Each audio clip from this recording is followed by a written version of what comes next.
लोगों को खड़ा करके बलूचिस्तान में एक ही लाइन में गोली मारी जाती है।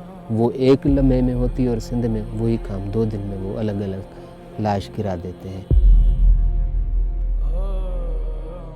एविडेंसेस अवेलेबल हैं कि सिंधी औरतों के साथ मास स्केल पे, बड़ी स्केल पे रेप भी करो।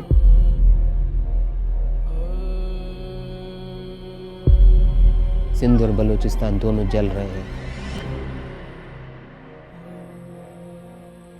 बस्ती में अपनी हिंदू मुसलमान जो बस गए, इंसान की शक्ल देखने को हम तरस गए।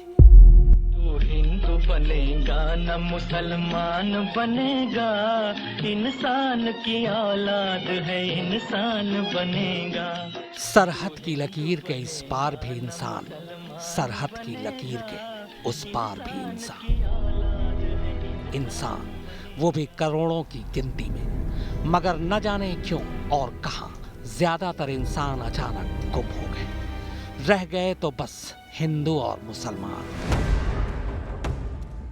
उन गुमशुदा इंसानों को वापस ढूंढने निकला एक शख्स, फिर ऐसा खोया कि अपना पता ही भूल गया। अपनी माँ से कोई बंदी जो ज़बरदस्ती जिसने मज़हब चेंज किया और नाम ले, और ये चीफ जस्टिस ऑफ पाकिस्तान हो, तो फिर जस्टिस क्या होता है? सिंधी औरतों के खिलाफ रेप आर्डर्स दिए गए कि सिंधी औरतों के साथ मास स्केल पे, बड़ी स्केल पे रेप भी करो। तकरीबन जो हिंदू मेजॉरिटी डिस्ट्रिक्ट्स हैं वहाँ पे विक्टिमाइजेशन होती है। अंकल कुमारी के साथ कराची के अंदर शेल्टर होम में रेप हुआ था और सिंध पुलिस पे दबाव था कि वो रेप डिक्लेयर ना हो। मारने के लिए कोई वजह भी चाहिए, सिविल एंड पॉलिटिकल राइट्स थे, पुलिस को क्या मारे? तो उन्होंने कहा दफ़ा हो जाइए। मुझे कभी दिल्ली के अंदर, जो दिल्ली यहाँ के रेजिडेंट हैं, उनसे कभी पराए होने की एक एक्सप्रेशन नहीं है। ये यहाँ की ब्यूटी है।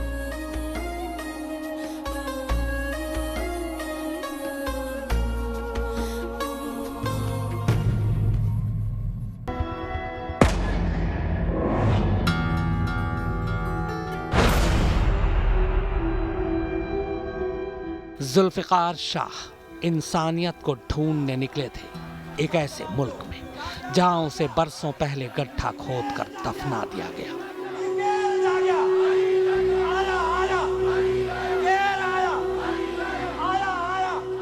काम मुश्किल था और रास्ता खतरनाक, मगर जुल्फ़िकार डरे या हारे नहीं, बल्कि पाकिस्तान में रहते हुए ही उन्होंने अल्पसंख्यक हिंदुओं और ईसाइयों के लिए जिहाद छेड़ दिया।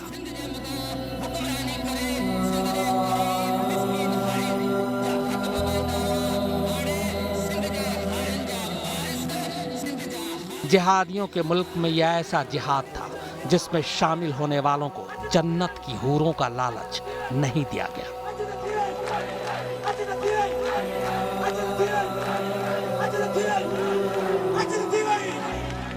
वो खुद आए और इतनी तादाद में आए कि जिहाद का कॉपीराइट रखने वाले भी कांप उठे।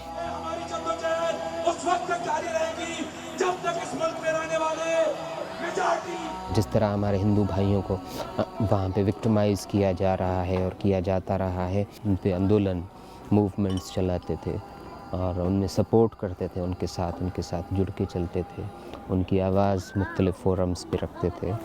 तो ज़रा नागवार गुज़रा अथॉरिटीज़ को, पाकिस्तान अथॉरिटीज़ को, तो हमें कहा गया कि आप पाकिस्तान छोड़ जाएं। नफरत की बुनियाद पर खींची गई पाकिस्तान की सरहद की कटीली तारों से निकलकर एक ऐसी कहानी सामने आई है जो ना सिर्फ आपको हिलाकर रख देगी, बल्कि पाकिस्तान का एक चेहरा भी आपको दिखाएगी जो इससे पहले आपने कभी ना देखा होगा। दुनिया ने आपको अभी तक पाकिस्तान में सिर्फ बलूचों पर हो रहे जुल्म की कहानी सुनाई है, मगर आज हम सुनाएंगे सिंध की वो दास्तान जो खून में सनी है और जिल्लत में लिपटी है। जिन्ना के मुल्क में जब तालिबानियों ने कब्जा किया तो उन्होंने सबसे पहले सिंध में बसे सिंधी हिंदुओं और ईसाइयों पर जुल्म ढाए।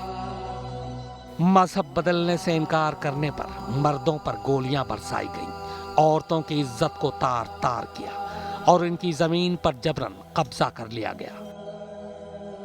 पाकिस्तान में जब कोई इनका पुरसाने हाल नहीं था, तब इसी पाकिस्तानी मुसलमान ने उनका साथ दिया, उनके हक के लिए लड़ाई लड़ी।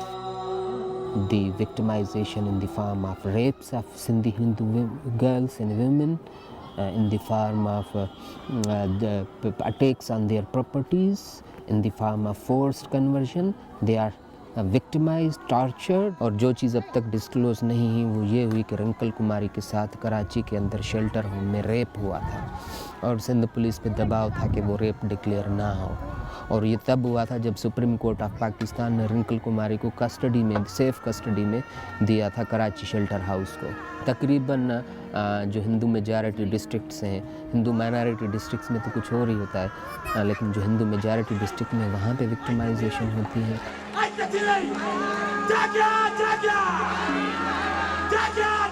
2009 से लेकर 2012 तक जुल्फी ने सिंधी हिंदुओं और ईसाई को बचाने के लिए अपनी पूरी जिंदगी झोंक दी।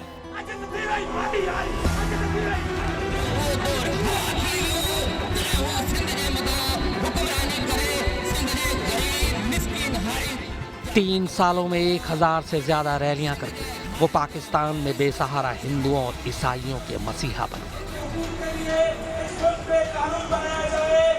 सिंधियों के हक के लिए हैदराबाद से कराची तक रैली निकाली तो उसमें शामिल 50,000 लोगों में से 30,000 हिंदू और 15,000 ईसाई इनके कदमों से कदम मिलाने के लिए घरों से बाहर निकल आए। डर की बेड़ियां टूटने लगी, मगर इस आंदोलन का नतीजा आना भी बाकी था। और ये हमारी जद्दोजहद उस वक्त तक जारी रहेगी जब तक इस मुल्क में रहने वाले। तो हमें कहा गया कि आप पाकिस्तान छोड़ जाएं। जो भी सिंधी है वॉइस रेज करता है वो विक्टिमाइज होता है, उनको एबडक्ट करते हैं ISI और मिलिट्री इंटेलिजेंस और आर्म्ड फोर्सेस और सर्विसेज उनको अपने टॉर्चर सेल में ले जाते हैं, विक्टिमाइज करते हैं, टॉर्चर करते हैं। और ज़्यादातर उसमें ISI इस्लामाबाद और ISI लाहौर का रोल होता है। पाकिस्तानी सेना और हुक्मरान इस आंदोलन को तो नहीं दबा पाए, मगर उन्होंने जुल्फी की आवाज़ को दबा दिया। पाकिस्तानी हिंदुओं और ईसाइयों की आवाज़ को बुलंद करने का खामियाजा जुल्फिकार शाह को उठाना पड़ा। पाकिस्तान से जबरन इन्हें निकाल दिया गया और बेवतन होने के बाद जब ये दरबदर फिर रहे थे तब बड़े शातिराना तरीके से पाकिस्तानी खुफिया एजेंसी ISI ने इनकी रगों में वो जहर घोल दिया जो कभी भी इनकी सांसों को बंद कर सकता है। उसका मुल्क पाकिस्तान और उसका मजहब इस्लाम, लेकिन वो मुसलमान से पहले खुद को इंसान मानता है और बस उसकी इसी खता ने उसको उसके मुल्क से बाहर निकाल फेंका। भला पाकिस्तान में ये कैसे कोई बर्दाश्त कर लेता कि एक मुसलमान हिंदुओं की हक की आवाज़ बुलंद करे। इन दो कदमों ने बहुत फासला तय किया है। मुल्क का फासला, उम्र का फासला, इंसानियत की तलाश का फासला। आज ये कदम तन्हा है, मगर कभी इन कदमों से कदम मिलाने वालों का हुजूम था। हुजूम उनका जो बेबस थे, बेसहारा थे, मजलूम थे।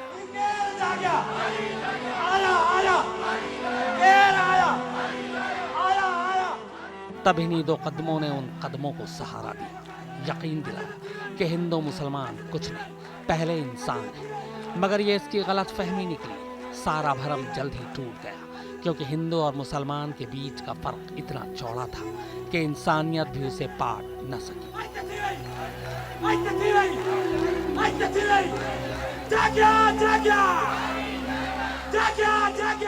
पाकिस्तान में हिंदू होना गुनाह है, मगर मुसलमान होते हुए भी जुल्फिकार शाह आज उस मुल्क के सबसे बड़े गुनहगार हैं।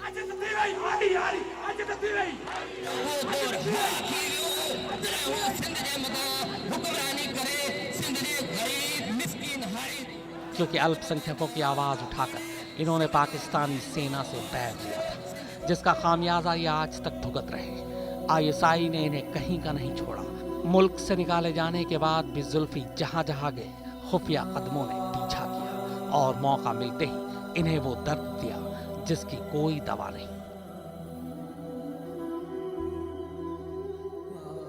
तो हमें कहा गया कि आप पाकिस्तान छोड़ जाएं और हमारी ज़िंदगी को ख़तरा था, हम नेपाल चले गए, वहाँ पे यूएन में रेफ्यूजी प्रोसेस के लिए एप्लीकेट किया कि हम रेफ्यूजी हैं, तो यूएन ने हमें रेफ्यूजी रिकग्निशन दिया, यूएनएचसीआर ने, और वहाँ पे फिर पाकिस्तानी अथॉरिटीज़ ने पॉइज़न किया, जहर दिया। हमारे घर के जो ऊपर टैंक था उस छत में हैवी मेटल टॉक्सिन्स लिए गए जो स्लो हमें आते रहे और एक हद पहुंची जहाँ पे वो मैच्योर हुए, हमें एक घर में बंद कर दिया गया। और यहाँ पे हम जब मेडिकल ट्रीटमेंट कराने आए तो फिर हॉस्पिटल में पाकिस्तान हाई कमीशन ने इंटरफेरेंस करना शुरू की। तो मेरी ईमेल हैक की गई ISI ने, अभी उसका मैंने इंडियन साइबर जो भी सेल है, साइबर क्राइम सेल, उसको भी बताया। सर्विलियंस में मैं 24 घंटे ऑडियो विजुअली सर्विलियंस में रहता हूँ।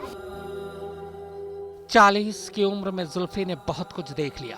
अब मौत का खौफ भी उन्हें डराता नहीं है। हाँ, ख्वाहिश है तो बस इस बात की कि अपनी जिंदगी में वो सिंध की आज़ादी देख लें, पाकिस्तानियों से, कट्टरपंथियों से। जुल्फ़िकार की जिंदगी का अब एक ही मकसद है कि वो एक ऐसा सिंध बनाए जो न हिंदू का हो न मुसलमान का, उसमें सिर्फ सिंधी हो। मूवमेंट्स चलाते थे और उनमें सपोर्ट करते थे, उनके साथ जुड़ के चलते थे, उनकी आवाज़ मुख्तलिफ फोरम्स पे रखते थे। सिंध तारीख़ी तौर पे आज़ाद मुल्क था, है और रहेगा। सिंध इस वक्त पाकिस्तान की फेडरेशन में है।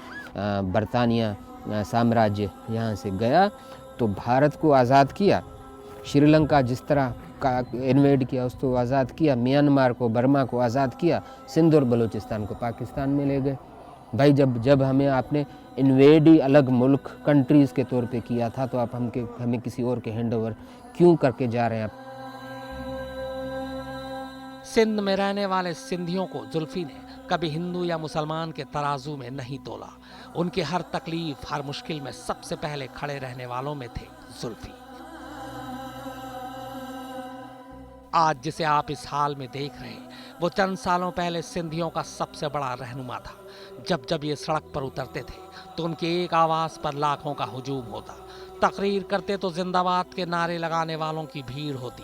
उनकी आवाज में इतना असर होता कि पाकिस्तानी सेना और हुकूमत भी घबरा जाती। ये तो पाकिस्तान में बड़ी हैसियत रखते थे और इनके पीछे समझो जत्था था पूरा और ये हेड बंदे थे, लेकिन इन्होंने सच्चाई का साथ दिया। और आपको पता है कि वो कोई भी सच्चाई का साथ देता है तो उसकी मुश्किलें ज़्यादा बढ़ जाती हैं, लेकिन इसकी इतनी बड़ी मुश्किलें बढ़ गई, इसको छोड़ के आना पड़ा। लेकिन इन्होंने हमारे बारे में बहुत अच्छा लिखा कि हिंदुओं के साथ क्या हो रहा है। मगर वक्त का पहिया कुछ ऐसा घूमा कि पाकिस्तान में जो हिंदुओं और ईसाइयों को आसरा देता था, आज मुश्किल वक्त में उसे वही हिंदू सहारा दे रहे। मगर गुर्बत और गुमनामी में होने के बावजूद जुल्फ़िकार आज भी अपने लिए नहीं लड़ते, ना ही किसी से अपने लिए कुछ मांगते हैं। अब भी उनकी जंग सिंध की आज़ादी के लिए है। सिंध की आज़ादी और सिंधियों के हक के लिए जुल्फ़िकार शाह ने अपनी खुशियों में आग लगा दी। अब इनकी ज़िंदगी में कुछ नहीं बचा सिवाय दो चीज़ों के। पहला वो सुकून जो इन्होंने पाकिस्तान में इन बेसहारा हिंदुओं की मदद करके हासिल किया, और दूसरा वो दर्द जो अब इनके जिस्म को धीरे धीरे खोखला करता जा रहा है। जिंदा होकर भी मौत से कोई बेहतर हालात नहीं है जुल्फी के। हमें लगा कि हम इनके उस दर्द को जी नहीं सकते तो कम से कम महसूस तो कर ही सकते हैं, मगर यकीन मानिए यह सिर्फ और सिर्फ हमारी गलत फहमी ही थी। अब महसूस भी नहीं कर सकते, क्योंकि ये मुझे पता है कि महसूस भी नहीं कर, जब तक किसी के साथ नहीं होता वो महसूस नहीं कर सकता। सिर्फ ये लफ्ज़ होते हैं कि हाँ महसूस कर सकते हैं, नहीं कर सकते हम किसी और की फीलिंग नहीं महसूस कर सकते हम।